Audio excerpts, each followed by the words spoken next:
do people have that kind of certification so I can be sure the quality of what they do is standard to what we need? I ask, what have you already done there? What kind of models have you worked with? And then I try to sometimes, if my plan is not working or is not their plan or it's just not there for the day, I also sometimes give options.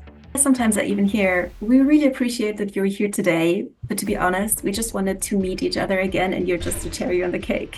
Person I coach, it's also a body. It's maybe not a body on the yoga mat, but it's also a body that comes into the room. This is what embodiment helps you with to connect to what you're here on this earth for. Okay, on the show today, she's a management consultant, psychological counselor, certified embodiment facilitator from me. She's hosted me in Austria. And I actually brought her in to talk to my mentees, particularly around like working in business, how to get business work, business coaching, because she's got a yoga background as well as the management consultancy background. This coach and trainer, I think, is really helpful for bridging some of that gap. So, Anke Egger, welcome. Thank you, Mark. Thank you for having me. At home in Salzburg today? I'm in Stockholm at the moment, actually, and it's quite Oh, sunny but cold. okay, nice. Stockholm's good in the summer, but not about the winter. All right, let's dive in. Someone's listening to this, they're a coach, they want to get some of that business work. Maybe they've heard that's where the dollars are. Maybe they just want to work in business to help people out. How do they go about that? Yeah, I also got that question a lot. And I would say, does it really need to be business, or is it something that someone tells you to do because you can earn more?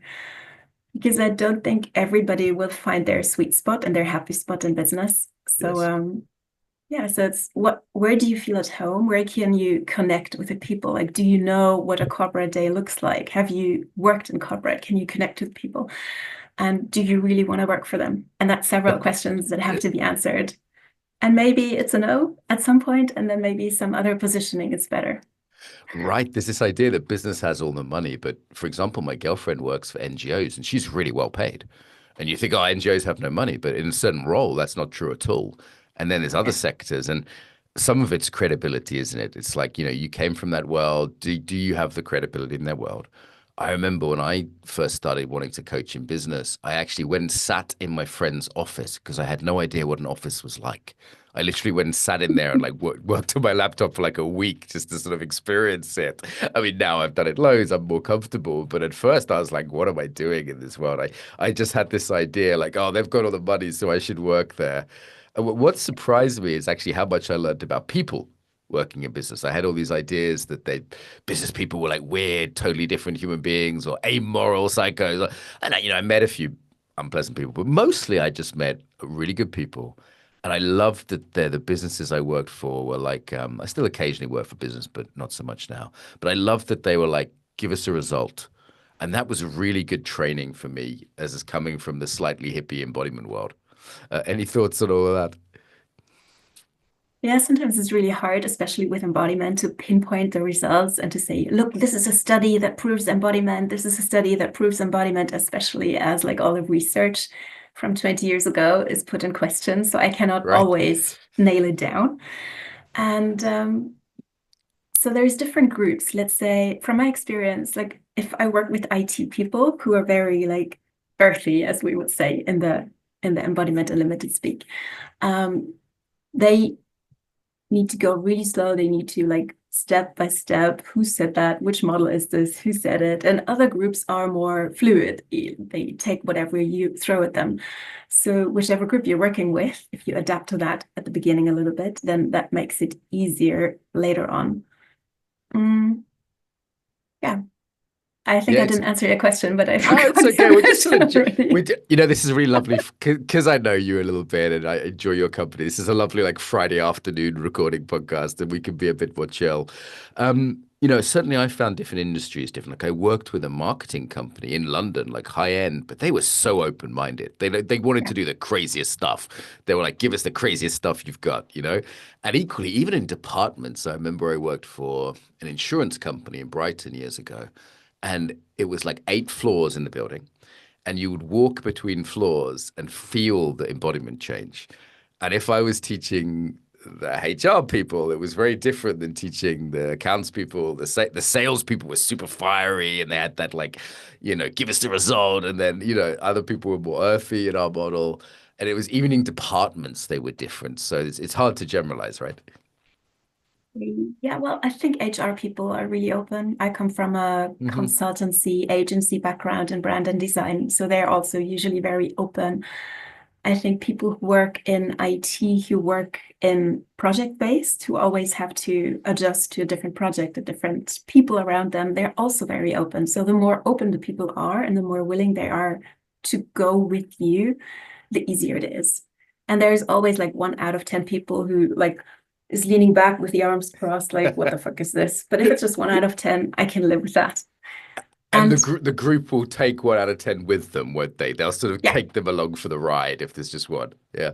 yeah. Yeah, and I also, before I go into a group, I try to check as best as I can if they are really open for that. Because you cannot hide behind a PowerPoint presentation. You cannot hide behind your desk. And for some people, if you come into the room and there's a circle of chairs where you sit, where you also cannot hide, that's already out of the comfort zone. And I had one time that I came in there and they were already laughing and saying, yeah, this is like in kindergarten. And then it was like 1/3 of the group, and then they took over the whole group dynamics Like because little they were kids also sometimes. older.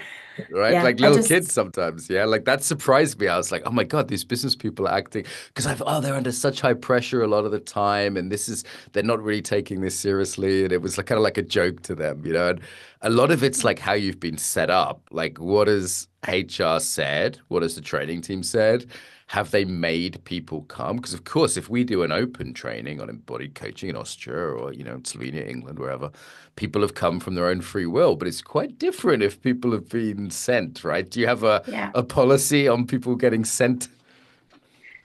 So well, you cannot always decide if people can come on their own free will. Sometimes they're sent, and those are the more difficult groups. Yeah, yeah. And if possible, I do like a 1 minute video where I introduce myself and I say, we're going to work on that topic. So they already see my face, and it's easier for me because they already sort of like know my face from the beginning. That makes the start a bit easier. And then if I really see like they don't get what I'm saying, I do all the theoretical introduction a bit longer. I was even thinking of doing PowerPoint. I'm still resisting that a bit because you can read that on ChatGPT, but sometimes it's needed because you said that Half an like hour. I'll do half an this, hour sometimes. I'll do half an hour PowerPoint just till people relax. And then I yeah. find the moment of truth is when they stand up. Because as long as they're sitting down watching a PowerPoint or listening to the trainer, they're pretty comfortable. But then there's this moment, usually it's like 30, maximum 45 minutes in. I say, okay, great. You guys want to try something? Let's stand up. And that's the moment you see. Yeah, yeah. Mm. It's also, as you say, you might think you have consent. Like consent's a big deal to us as coaches, right? We might think we have consent. And we say, look, I really would like everyone to be there from their own free will. And the HR department or the training team will say, yeah, yeah, sure, sure, sure. We'll totally give them choice. And then on the day, let's say there's a sales pitch needed. That's how I think of it. Like there's the sales pitch up front to the HR manager, and then there's another, or the CEO, maybe in a smaller Yeah. company, and then there's another sales pitch on the day. And interestingly, I taught this to Ukraine trauma team that I run, and they said that it's one of the best skills I taught them is being able to sell a training, sell not to buy, but to sell the idea of the training, sell the engagement of the training. They said that's one of the best things I taught them because it's like they have the same thing with soldiers, right? They've been told to be there. They've been ordered to be there, literally. And then they realize I told them, no, no, no, just because they're in the room doesn't mean they're engaged. So any tips on sort of selling it? I always frame the weirdness aspect that if we go through different modes or exercises, for some people it's totally new, and usually like everybody reaches some edge of what they're used to in their body, and then everything that they're not used to is weird. So I tell them at some point today, you're going to feel weird, and that's normal. And then when we do exercises and I reflect, I always bring that up again. And I also offer them if you really don't want to do it, you don't have to do it. And Right. just please stay in the room. And I very seldomly have people who decide to step out, but not that many. I agree, Yeah. yeah, because you still need real consent, right? And I always say to people, look, give me 10 minutes, give it a go.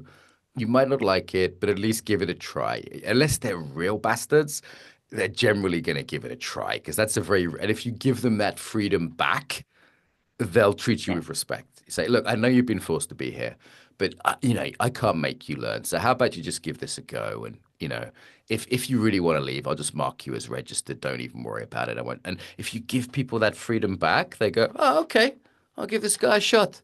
You know? Yeah. He seems decent. He seems nice. Okay, we'll see. I have nothing to lose. Okay, let's take a Yeah. step back. Sorry, after Yeah. you. After you. What I sometimes also do is asking, let's say if it's resilience, I ask, what have you already done there? What kind of models have you worked with? And then I try to connect to those models. Or if it's a strength, if they have done some strength-based training, I try to connect with that. So if I do, let's say for elements, I can always like go back to like, this is what you already have. See how this is different, what you experience today than to compare it when you read the PowerPoint about all your colleagues, what sticks in your mind.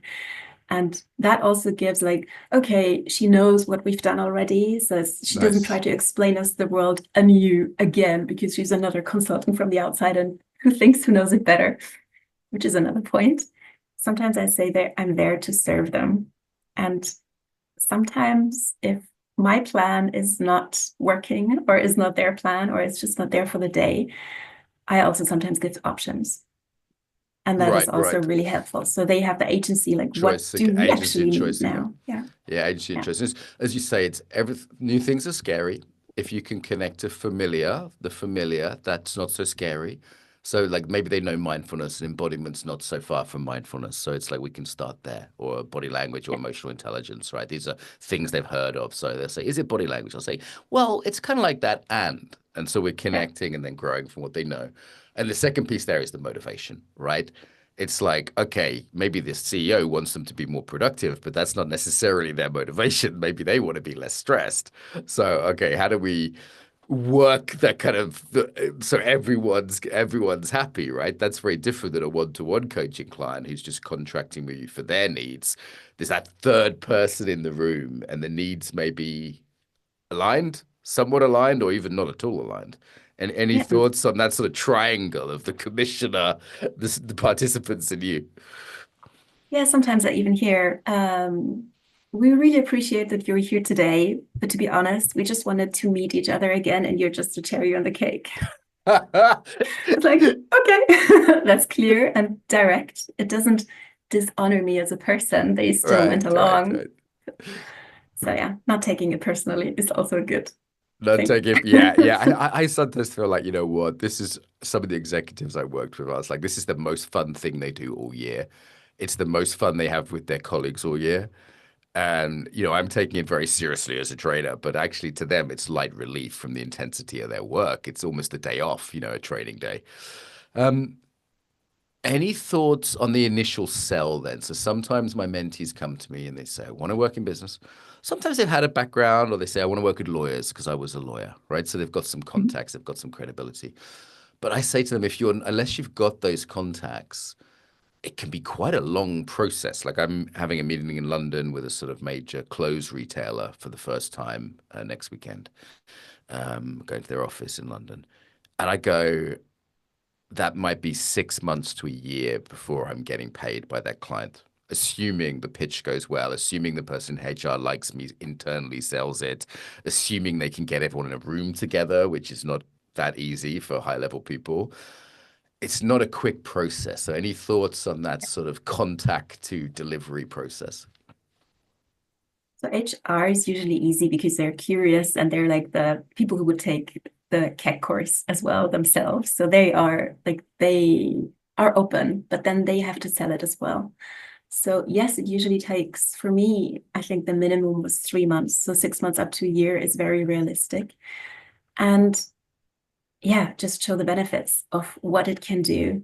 And then what is your legacy? Like if you don't like usually where you start out, you start with your context. Like if you've been a lawyer, you've been working, you know, a lot of other lawyers, start with them, start to interview them. Hey, I'm planning to do this and that. Can I interview you? So they know you, and because they like you, they say yes. So they hear a little bit about your plans, and then they usually say, hey, if you've got something, let us know.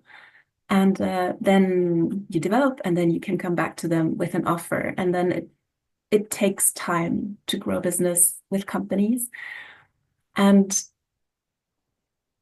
so if you've got the buy-in from the HR person, then there's budget. Sometimes, especially nowadays, like right in the situation right now, I often hear, oh, sorry, the other person has been cheaper. So we take the other person. So that's like, Right, what is right. more important? Is it really embodiment, or is it just the price that the team Yeah. has someone? So I think with embodiment, if you put that up front first, people really need to want it. Otherwise, Hmm. there's cheaper Hmm. alternatives than like off the hook, like training companies who sell the same training 1,000 times. They're much cheaper E-learning that they than can us. Yeah. yeah, like mass put out. And let's talk about embodiment then. So sometimes I sold it explicitly. Like they came to me, they'd heard of it. It's apparently it's trendy in France right now amongst corporates. I have a French mentee, so it's like fashionable. Yeah. It was in Forbes magazine in France. It's kind of trendy. So maybe they're looking for it, but more often than not, they're not. And now we're very interested in embodiment. We love embodiment. It's our thing. We know do yoga, martial arts, all these things. But often the client just wants something that works. Or they might say to me, hey, we're tired of PowerPoint. And I say, oh, great. I do interactive training.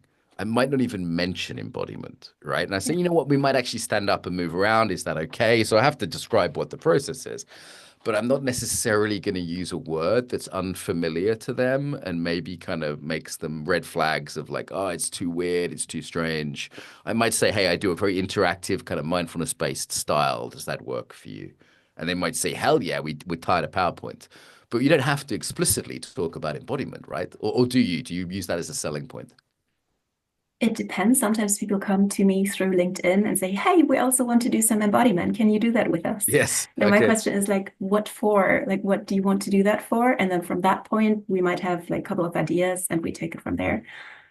Um, And then if someone just, I don't know, maybe another trainer asks me to come along, and then of course I try to put in my stuff, but then it's not important if it's embodiment or not.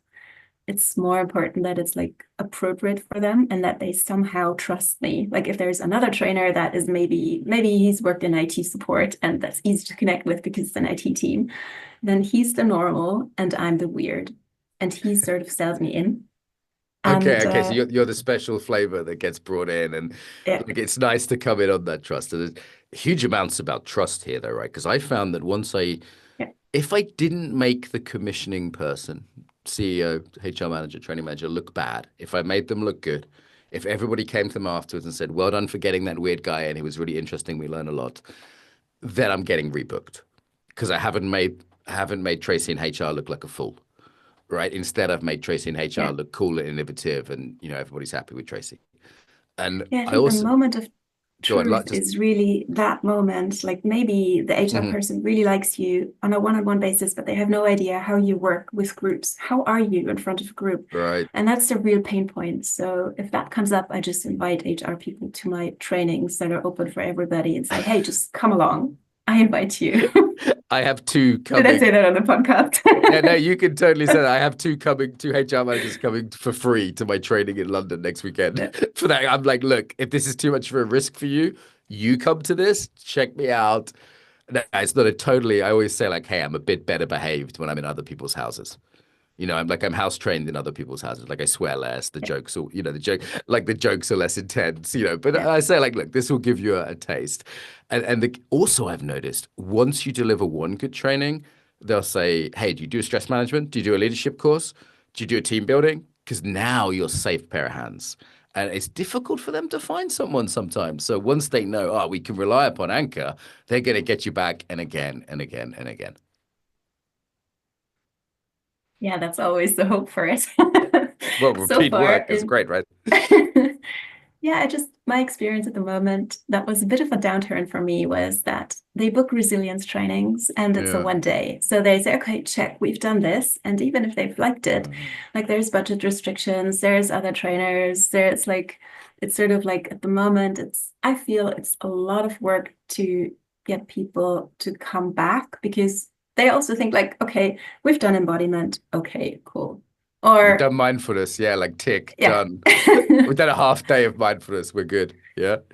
Yeah, and then if you go into team development processes, like there's people who have like organizational development backgrounds who have much more like I did work in business, but I'm not that bam business bitch. No matter how much I try, I don't have that credential. I don't have a lot of leadership background. I've never led people except like a small team of 2 people. So what is my credibility there? Embodiment, okay, but they also need this other safety anchor. Like she also knows what she's doing in a business context. And yeah, so I'm working my way through there. So what people book me for is mainly from the health department because somehow they see that in me. And that's so I Uh-huh. always try Uh-huh. to see what do I put out in the market and what do people book me for?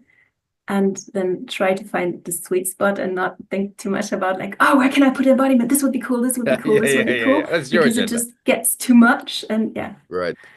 I used to find they'd book me for a half day stress workshop. I do two or three of them, and then they'd invite me to pitch for the leadership course, which was the real money and was like 10 days of training and, executive coaching, blah, blah, blah. So you can kind of have a funnel that way. I know some people start with team building, but then I also know people that get put in a box. It's like, I don't know, he's the fun team building guy. And they never get invited to do the sort of more meaningful, deeper, maybe better paid work.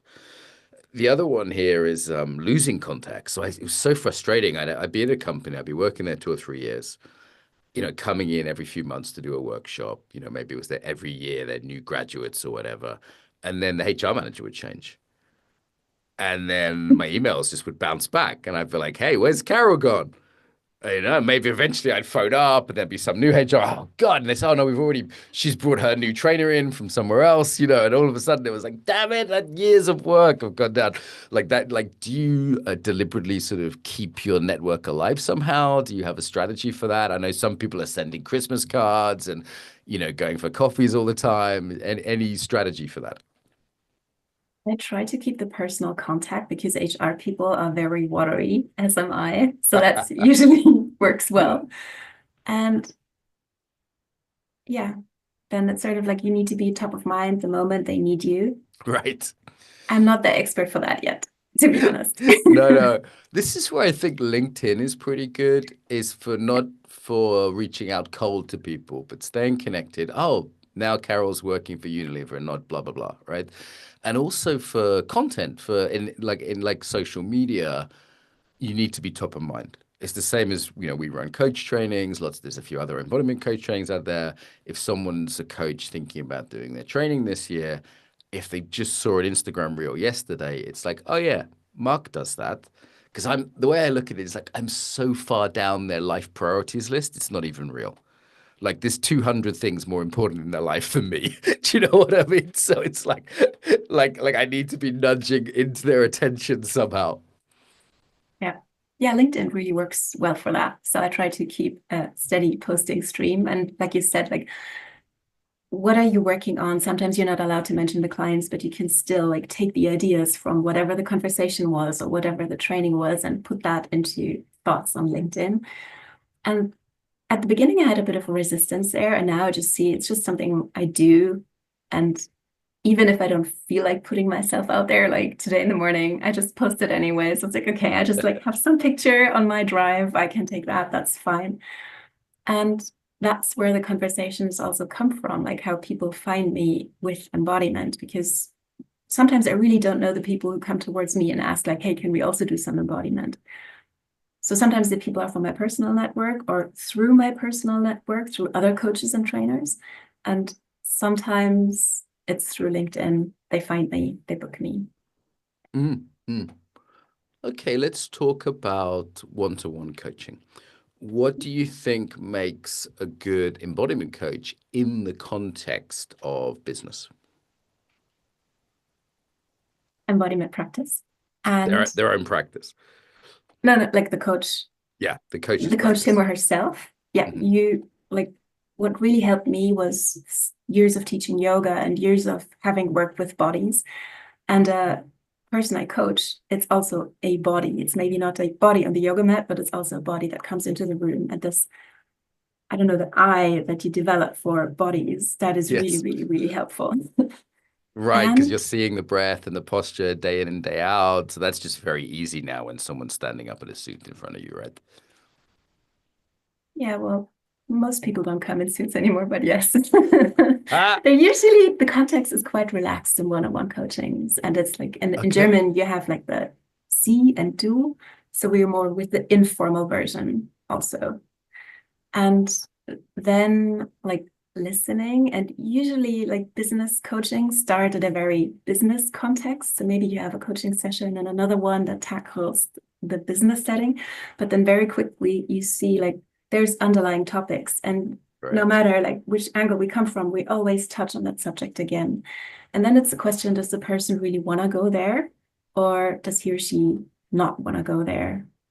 And yeah, so I've also seen that I've been commissioned, say, for 8 coaching sessions by HR to train John about his leadership presence or his management skills. 2 or 3 sessions in, bit of trust developed, a theme starts developing, and then it's like, oh, okay, this seems more about your relationship to intimacy or whatever it is. And then there's a kind of decision for me as a coach, like, hey, is this too off the piece that I've been commissioned for? And also for him, like, is he willing to go there kind of in terms of the vulnerability?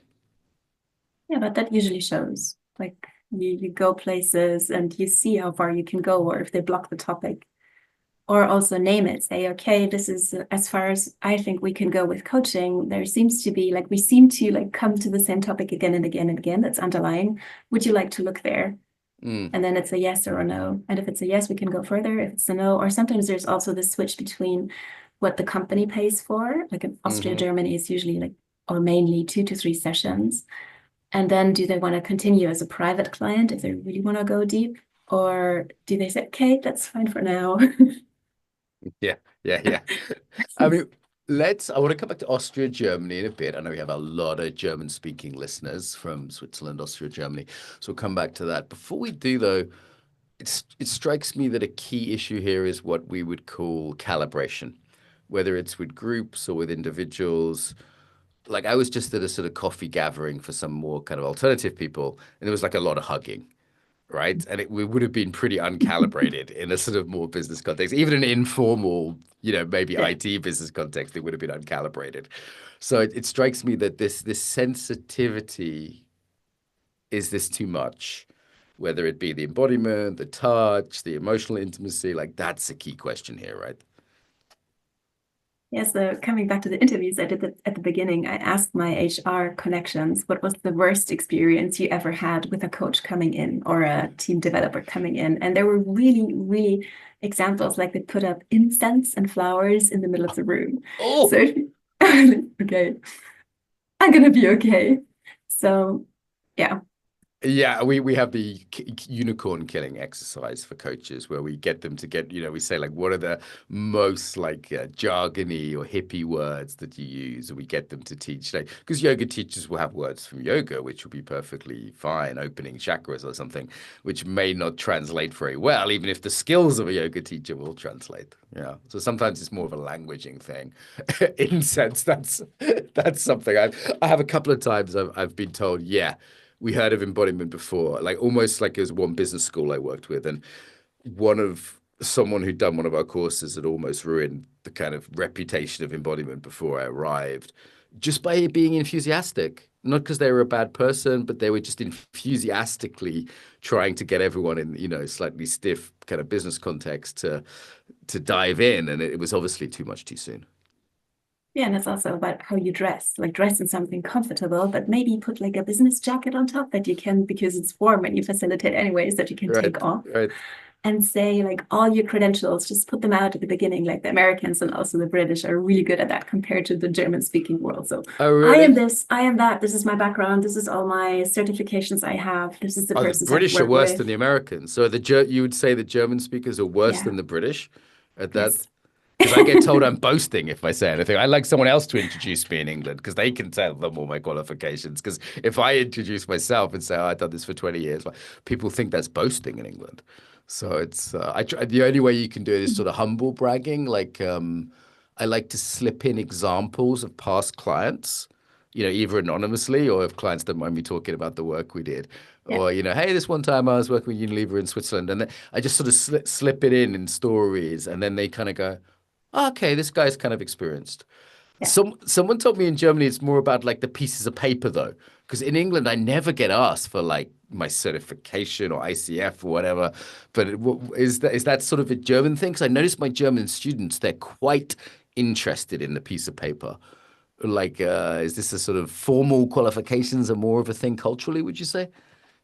I experience them as like security anchors. Is if a person maybe likes me, likes embodiment, but still's not really sure, then like the companies that I've worked for, the media that I've been on, the certifications, am I ISO certified? Like that's a big thing in the German business world. Like, do people have that kind of certification so I can be sure the quality of what they do is standard to what we need?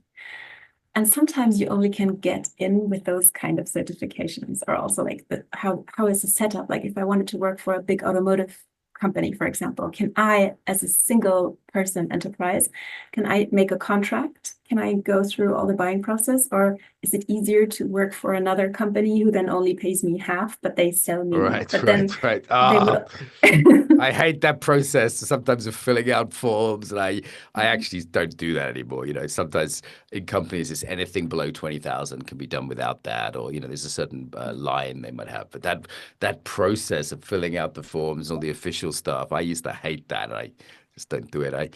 I'm in Slovenia now, which has an Austrian side and a Balkan side. So the way it works here is someone tells you the rules, and then they break the rules anyway. So it's kind of like this dual relationship here in Slovenia. It's half Balkan, chaotic, Irish, and then half Austrian, rule bound. So it's kind of an interesting combination. I would say that is also pretty Austrian. Like Oh, not breaking really? the By rules would German be more standards? Swiss. Yeah. Okay, so let's fine tune our racism. Germans, Austrians, and Swiss Germans. Who's the most rule bound and who's the least rule bound? I lived in Zurich for quite some time, for 7 years. Hmm. So I experienced them as very like consensus driven, but there is really a consensus, but there's no open discussions or very little open discussions. So you find an Okay. agreement before you put it out into the open.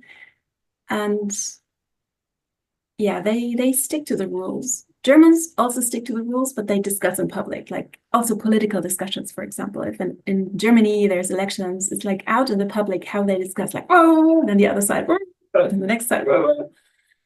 And Austria, I find now I'm living in Salzburg, there's rules, but sometimes I just don't care. Like the European Union has made some announcements that the countries have to do, but still Uh-huh. then in local politics, they sort of like where the smoking ban was in restaurants. Okay. So they had a referendum about if the people want that or not, but it was already decided on EU level. So in a way, it's like this referendum, it's just like a political thing, like it's just a narrative, Uh, just a thing that you do to get your people, but it was not really fact-based. And things like that, I have not seen that much in Germany and not in Switzerland either. okay, interesting. I've done some trainings in different parts of Austria and Germany, and they're all quite different as well. So like I was in Lake of Constance not long ago, which was wonderfully sort of safe and benign. It wasn't very much bombed in World War II because it's next to Switzerland, but they still had that consensus thing. So it's interesting. I wanted to give them a break from speaking English. So I left the room and said, really nice. Anna is hosting me there. It's fantastic. And I said, you know what? You guys just talk about the training in German. Anna, can you facilitate, just for the next hour? I'm going to take a rest and you guys can have a rest from me and from, my energy and my language. And I came back in at the end with my girlfriend and we sort of looked and there was this harmonious circle Yeah. and everyone was having their say. And I do very high energy, kind of chaotic Irish style trainings, and then there was this like beautiful, quiet harmony of fairness where everyone was having their say, and Anna was making sure everybody was heard equally. And I come in, I'm like, I'm not interested in your opinions. I don't, I, you know, I'm not going to listen to you guys. Like, I'm here to teach. There's a hierarchy here. Deal with it. And that kind of sometimes freaks the Germans out a little bit, I think, and the Austrians as well. Any thoughts on sort of hierarchy and leadership in a German context, let's say Germanic context? Maybe the giving space. And I also observed that here in Sweden, like how much, like when you said she got the opinion of everyone, how much do you get everyone on board? Like, Mm. do you just say something and then that's the way we do it? And I can still pull that card in Germany. In Switzerland, it's already a bit more difficult if there is no consensus yet. So you will And they not do everything by overrule vote. others. They do everything by vote politically, right? They used to have this thing where they all go to the town square and vote. Now they do it electronically. It's one of the more Yeah. actually democratic countries in Europe, right? Yeah. And then things are stable, but they really take forever. So if you want to build a new highway, it might take 25 years. Because everyone's got to have their opinion, right? That's Yeah. And the law behind that. Yeah. I wonder if it's different as a man and a woman, because as a man, I experience this fear, this hyper-vigilance to male leadership in Germanic countries. I mean, obviously, it's the worst in Berlin because they're all fucked up, in Berlin. But even in Munich, for example, it's a bit better there. There's a sort of Mhm. vigilance to a sort of dictatorial man, is my experience, and it's I'd say it's Yeah. the country in the world where people are least comfortable with sort of my kind of like, let's just do it. This is how it's going to go down. Not exactly authoritarian, but authoritative, let's say, leadership. There's a historical reasonings, of course, but yeah, interesting to me. It's fascinating when I work there. I think that is a bit more alive in Austria, even. So Okay. I love Austria, but sometimes I experience Austria as a really conservative country. Like the things, like also my ex-boss from Switzerland, he once said, we had a project in Vienna, and then my clients asked me to go for lunch, but we needed to go to that one restaurant because girls or women are more beautiful there. In Switzerland, that would never happen. In Berlin, you would be killed for that. But in Vienna, it's just a normal thing to say. Well, yeah, yeah. Vienna's got an elegance, there's stiffness to it. Suddenly, I call Vienna OCD Paris. Yeah. Like Well, I don't obsessive, know like because enough it's about it's Paris. well, Paris has got reputation of like elegant and beautiful buildings. Obviously, it's another side of Paris, but like I always find Vienna also very elegant. But you're from the part of Austria where the crazy people come from, though, right? Like that's where you're living. Isn't there this particular region where both Hitler and Mozart and various other sort of Yes. unusual people? Tell us about that. Someone was trying to explain it to me, and I didn't quite get it. I don't know if there's an explanation really. But it's a particular region that's produced both geniuses and crazy people, right? So Mozart was born in Salzburg and he lived in Salzburg. And Salzburg has this tradition of classical music. Like every year, there's an opera festival several times per year. International people come in, and it's really, really high standards and really beautiful. So it has this like and it's also very touristy. So sometimes it feels like Salzburg is more run by tourism than Right. by the people that live there, which is not Uh-huh. really true because you do have the people you connect with, you can go for coffee, but it's very touristy right now. And then that Mozart came from there. I don't know. Yeah, then It's a now thing. I'm in. Yeah. Yeah, well, historically, it's very like you have those hop on, hop off tours, and then as the Americans produce Sound of Music, that heritage is very alive there. So people come and try to like visit all the places where Sound of Okay. Music was made, and one place is just behind my home, and it is really beautiful. But it's also again very touristy, which is beautiful, but it's not like when you live there on an everyday basis, life is a bit different. Okay, for people who aren't on YouTube, Anke does look like the Sound of Music. Okay, if she was twirling around on the hillside, she's got that Matilda. Germanic woman, tall, blonde, good athletic physique. So what about embodiment then? So to talk us through some of these Germanic embodiments. Obviously, there's a variety of places we've already discussed they're not equivalent, but yeah, there's stereotypes out there. The stiff German. I suddenly, when I was visiting you there, I found my Airbnb. The sort of no, it was the hostel host was sort of had a particular embodiment that I kept commenting on that was quite intense. Like, talk us through some of the Germanic embodiments. Germanic or Austrian? Okay, let's again, you can be as specific as you like. I want my racism to be increasingly specific and precise. So, Okay, as you like.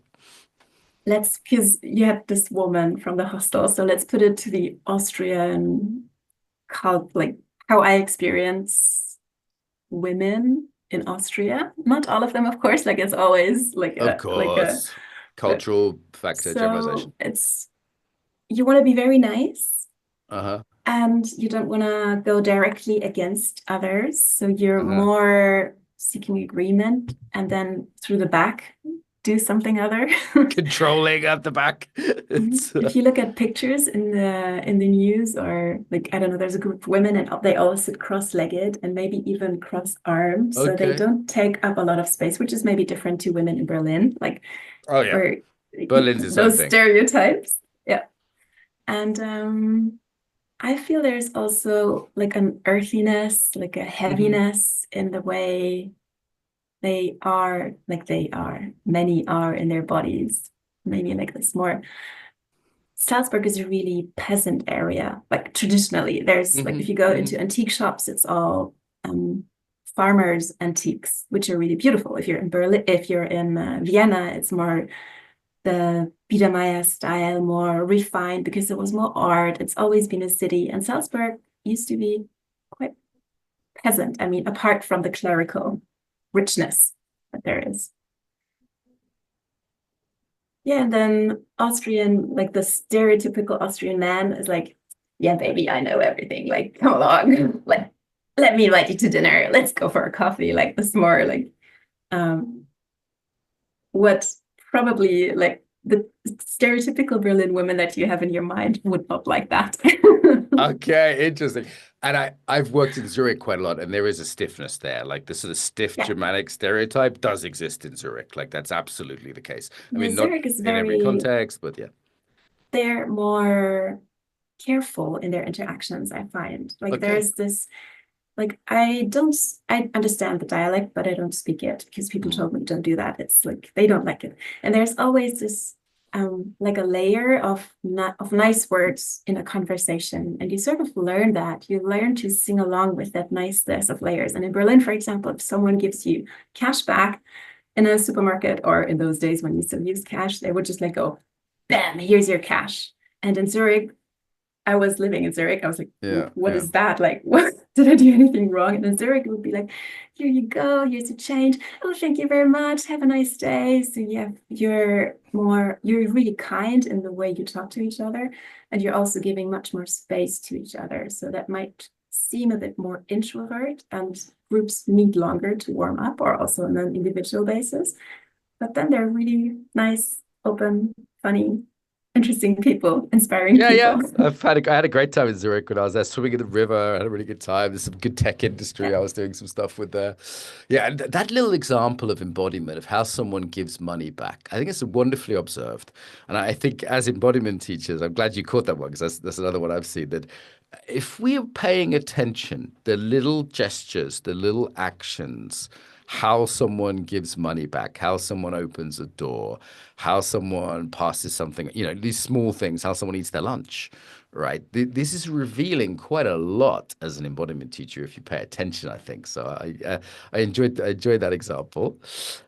Let's sort of, before we close, come back to our kind of main theme, right? So someone's a coach, they're into embodiment, they're kind of more from the body side, less from the business side. What would your advice be to them if they say, no, I think I do want to do some work in business. This does feel good to me and, for the right reasons. And yeah, what would be some of your top tips? Talk to people who are in the sector that you want to work for Hmm. and maybe job shadow for a week Nice. and talk to different people and just get to know. that spirit, that smell in the rooms of the people. Mm, They're like get a taste of their embodiment and what they do all day and what words they use, how they eat their lunch, how they are in their bodies when they work, and mhm. also what they speak about, like what are the topics, because then you can relate to that later on. So it's sort of Right. like there's a research method that's called a day in the life of the Okay. ILO. So you would walk with people throughout their day. And I mean, you don't have to like walk with people until they go to bed. But if you know someone from the branch or from the area you want to work with, let's say lawyers, say, hey, can I make you coffees for a week? So offer them something and then use the time to actually watch them. Or go to a place where, let's say Zurich, there's a lot of bankers, and you just need to sit down in a coffee place in Bahnhofstrasse and watch them. Like, how are they? And are they the people I want to work with? Is this my field? Yeah. Or is it more in a different branch or in a different? I think embodiment also really works well in the social setting, like social part, like schools, teachers. I get some interest from that side because you don't have to explain it to them. That makes it easier to sell it Hmm. later. Hmm. Hmm. Nice. I want to pick up on that as well. Like I found that just grabbing a few bits of their language was so helpful. Like I'd say, "Hey, what annoys you around here?" And they'd say, "Oh, the bloody FBs." And I said, "What's an FB?" And it'd be like, acronym, financial, whatever. And then I'd open the training and say, "Oh, this could really help you with your FBs." And people would be like, "Oh, this guy's knowing what an F. He's done his homework." I'd learn a few acronyms. I'd ask, "What annoys you?" I get two or three of the things that annoy them. You're like, okay, what are you measured on? What are your like KPIs or whatever? Like, what are you, I mean, even like a KPI, I didn't know what that was when I first started working in business. They would use these like different language. And a good frame I found was I'm in a foreign country. I'm a tourist, but I want to be here and I'm going to be respectful. I'm not going to look down on people. I'm not going to think they're bad people. I'm going to learn a little bit of the language. I'm going to learn a bit of the culture and the customs, and I'm in their world. And I found that really because I was a traveler before I was working in business. So I thought, this is a kind of a nice frame, respectful traveler. And I always used to arrive as early as possible. I'd have lunch with people, or sometimes it'd be like I'd fly in the night before and I'd have dinner with them and just hear what they were talking about. Like I'd mostly listen, right? And go, okay, that's what they're talking about. That's what they're concerned with. That's what they're interested in. That's what they're annoyed by. And then by the next morning, after a dinner or maybe a breakfast, I kind of got the lingo. And one last one, I'd always talk to usually the woman at reception because she sees everyone. Mhm. And I'd say, Yeah. okay, hi, I'm doing a training here tomorrow. Do you mind if I just ask you a few questions? Can I speak to you? She'd be like, yeah, sure. Always chatty, friendly person. And I'd say, okay, how are people? They're stressed right now. They're so stressed, or whatever. And she'd actually give me a sense of what was going on in the organization. And that 5 minutes was often like the best kind of research of the company I ever did. That's a good one. You're also Yeah, asking, why do you do this job? Like, nice. why are you in that position? And then you can also connect to that later, like get the people through the inspirational, like this is what embodiment helps you with to connect to what you're here on this earth for. Lovely, lovely. Yeah, because if you, again, that's motivation. Like, what do they care about? Right? That's always the question. If I can link what I'm teaching to what they care about, then they're listening. If I can't, they're there because they have to be at best. Yeah. Nice, Anka. This is great. We need to wrap up. I mean, you're someone I trust with my group, so I'll happily sort of leave you in charge of a room that I've kind of got together. So it's nice to see you again. A really nice end to the week. Where do people find you? Where do they go to find you and your stuff? So I have two websites, one for embodiment stuff and companies. So that's anke-egger.com. So that's ANKE minus EGGER.com. And then the yoga website is anke-egger-yoga.com. So I split that. Nice. Anka, thank you so much for joining us today. Thank you, Mark. That was really nice. Thank you.